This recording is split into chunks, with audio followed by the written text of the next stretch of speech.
Smart আৰক্ষীৰ তথৈবচ অৱস্থা।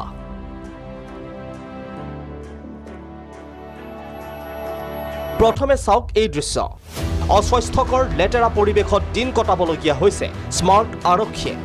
বিছনাৰ ওপৰত তিৰপাল, তলত পানী, তেনেকৈ নিদ্ৰা দূৰ কৰিছে আৰক্ষীয়ে। এই দৃশ্য সাতগাঁও আৰক্ষীৰ বেৰেকৰ।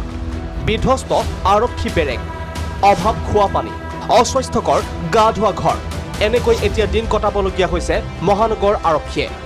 তিৰপাল দিহে থৈছোঁ। এতিয়া বৰষুণ আহিলে আমি তাৰমানে বেডিং ইফালে সিফালে কৰিব লাগে, তাৰমানে পানী পৰে ওপৰৰ পৰা থিয় হৈ থাকিবলগীয়া হয়, কেতিয়াবা টোপনি ক্ষতি হয় আৰু ডিউটি যাব লাগে, আৰু এই পানীৰ মাজেদিয়ে ডিউটি যাব লাগে। বৰ উপযুক্ত নহয় থানাৰ কাৰণে, গোটেই ছাইডটো পানী, গতিকে নামিলে খজুৱাই খজুৱতি অলপ হৈছে আৰু অহা যোৱা কৰাত দিগদাৰ হৈ যায়। কৃত্ৰিম বানৰ কবলত জলবন্দী সাতগাঁও আৰক্ষী চকী। থানাৰ চৌহদত এককাল পৰ্যন্ত পানীৰ মাজত থাকিয়েই কৰ্তব্য সম্পাদন কৰিছে আৰক্ষীয়ে। আনফালে জৰাজীৰ্ণ ভগ্নপ্ৰায় আৰক্ষী বেৰেক। কেমেৰাৰ সন্মুখত দুখেৰে ক'লে, আমি হুকুম মনা মানুহ, উপায় নাই।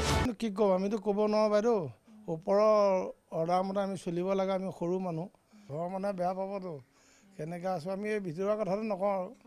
কেৱল সাতগাঁও আৰক্ষী বেৰেকেই নহয়, ৰাজ্যৰ বিভিন্ন আৰক্ষী বেৰেকৰ তথৈবচ অৱস্থা। জনতাৰ সুৰক্ষাত সদা নিয়োজিত ৰক্ষকৰে আজি সুৰক্ষা নাই, কিন্তু সততে স্মাৰ্ট আৰক্ষীৰ কথা কোৱা গৃহ বিভাগৰ এইসমূহ চোৱা চিতা সময় নাই। মুখ্যমন্ত্ৰী ডক্টৰ হিমন্ত বিশ্ব শৰ্মাৰ অধীনত থকা গৃহ বিভাগৰ এই পয়ালগা ছবিয়ে এতিয়া স্বৰূপ উদঙাইছে আৰক্ষী বেৰেকৰ আন্তঃগাঁথনি।